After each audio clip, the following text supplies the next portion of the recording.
Dursee magaalee ottoon si kadhu ennaa deemtu yoon fakkaata gabbitee akka deebitu.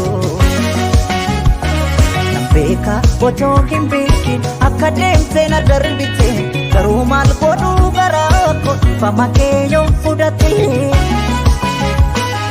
Dogoggora keen dabalee gocha kan kootu na aarse fama kee otoon furdee naanis nan gabbadee. Dogoggora keen dabalee gocha kan kootu na aarse fama kee otoon furdee naanis nan gabbadee. Kanan beeki atoo sajeessa jaalatu yaadiin halaala keesse gati kootu yoo dandeesse anis nan gaabbee deebisee keessa goona dirqisiise. Nan gaabbee deebisee dhugaatu na dirqisiise. Kanan beeki atoo sajeessa jaalatu gati kootu yoo dandeesse yaadiin halaala keesse anis nan gaabbee deebisee keessa goona dirqisiise.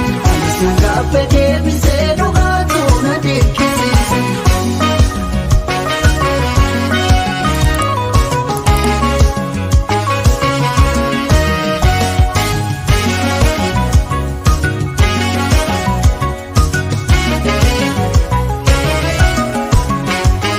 Gargar baanee jiru akka nuuf hin taane nan beeke beekadhu.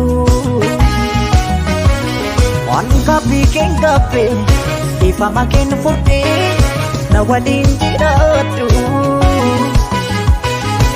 Dameen jeeqamne jiruu keenyas jeeqne maaliif adda baana?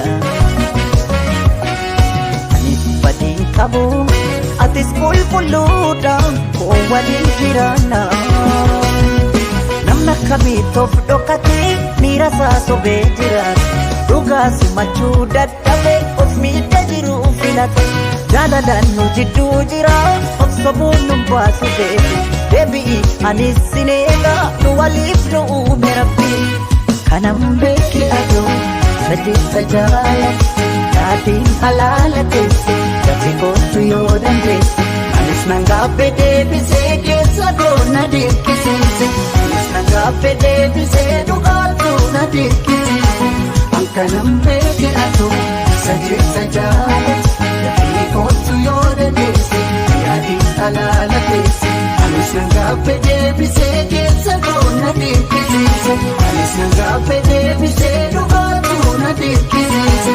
Yaadiin halaala keesse gati kootu yoo dandeesse yaadiin halaala keesse gati kootu yoo dandeesse anis nan gaabbee deebisee keessa goona dirqisiise. Yaadiin halaala keesse gati kootu yoo dandeesse yaadiin halaala keesse gati kootu yoo